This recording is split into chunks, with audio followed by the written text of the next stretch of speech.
When looking over Nintendo's large collection of franchises, there are a few that have had the same rough time as Metroid. Once a series that had game release after game release just suddenly stopped. After Metroid Other M in 2010, the series would undergo a 6-year hiatus between releases. But even then, if we're talking the actually well-liked games, then the hiatus is actually closer to 10 years, finally ending with Metroid Samus Returns' release in 2017. So the question is, why exactly was there such a long hiatus? Why did the series go dormant for so long?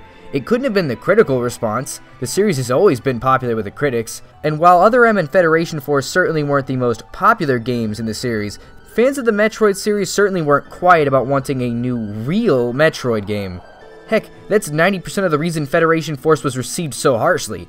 It wasn't a bad game or anything, it just came out at a time where fans were hoping for something a little less spin-off-y, if you get my drift.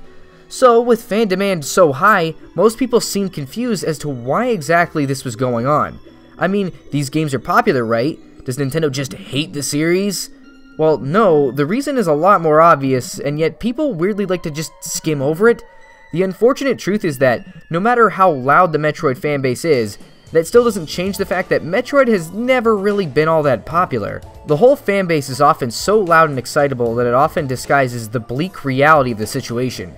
When looking at the Metroid game's sales data, you start to get a better picture of just what's going on here. Besides the NES original and the first Metroid Prime game, the series has never really managed to get very far sales-wise, often petering out at around the 1.5 million mark. Sometimes way less, in fact. To put these numbers into perspective, the newest entry in the Fire Emblem series, a series often called niche by some people and constantly derided for its prominence on Nintendo's release schedule, managed to hit 2.3 million copies in 2 months. Even worse is that the games on the lower end of the scale, like Metroid Prime 2 and Hunters, end up looking a whole lot closer to the same numbers the Pikmin series hits, which, might I remind you, isn't a series Nintendo really cares about that often. These numbers don't even begin to compare with a lot of Nintendo's other prominent series. But hey, none of this matters, right? I mean, they released Samus Returns not too long ago, and Prime 4 is on the horizon, so the series is fine, right?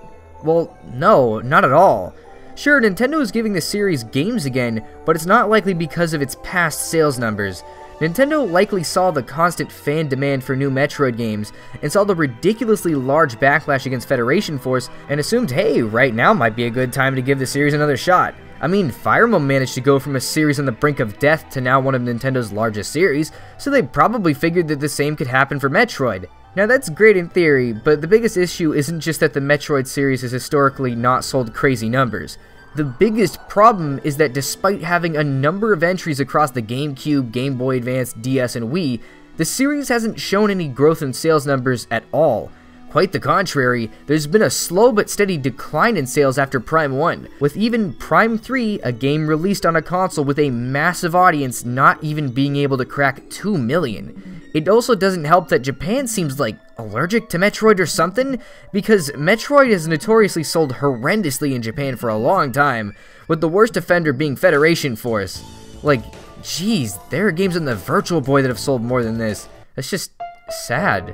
Sure, it's great that Nintendo is giving the series new games right now, but chances are, if the series doesn't show any significant growth in the next couple entries, then they'll likely just shelve it again for another 7 years. This series is in a lot more of a dangerous position than I feel like people even realize, teetering just on the edge of death. I think the real deadline is Prime 4. With all the money Nintendo's putting into it, what with them literally having to restart development from scratch, I imagine Nintendo is really hoping for a return on their investment here. There's a very huge chance that if Prime 4 just does okay like the rest of the series, then Nintendo may just throw in the towel for good. So that's it, huh? That's the end of Metroid. Pack up your things, guys. Time to go room with the F-Zero fans, and get ready to look forward to Metroid only appearing in Super Smash Bros.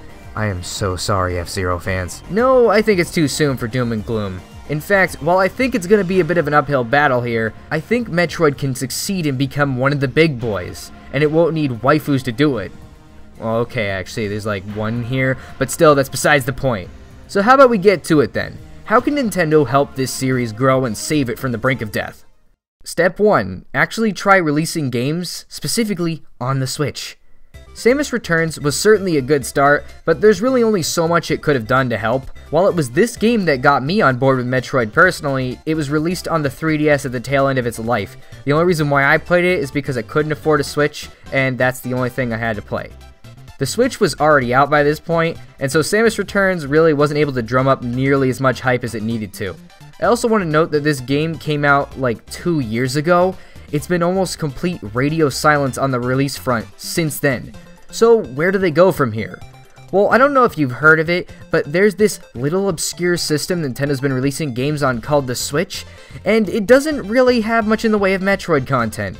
The Switch has this magical effect on game series unlike any past Nintendo system, where people who have never really actually bought a game from a certain franchise end up picking up new things purely because of the Switch hype train. Now, while I've planned to make a full video on this subject in the future, what's important for now is that the Switch has been a game changer for some franchises. I mean, look at Xenoblade. It went from this obscure game people had to beg Nintendo to translate to a game that sold almost 2 million copies. That's kind of crazy. And boy, could the Metroid series use some of that crazy. Releasing a game on the Switch practically guarantees that a bunch of new people will finally give the series a serious shot, and this could be a game changer. Like seriously, a Switch release could change everything for the series. Also, and I think this kinda goes without saying, but continually releasing new games means more people are given an opportunity to actually play the series. So that sounds all great and dandy, but game development isn't that easy. They can't just make a game out of thin air and plop it onto the Switch just like that. It takes a lot of time and effort to make a fully new game and release it. But you know what takes significantly less time and significantly less effort and can be released very quickly with very little losses? Remasters. Seriously, they could easily just throw out a remaster in a fairly short time. Now, Metroid initially seems a bit tricky in regards to this, as a lot of its games are 2D sprite-based games that would require more of a remake than a remaster. But there is one thing Nintendo could easily remaster with very little effort on their end.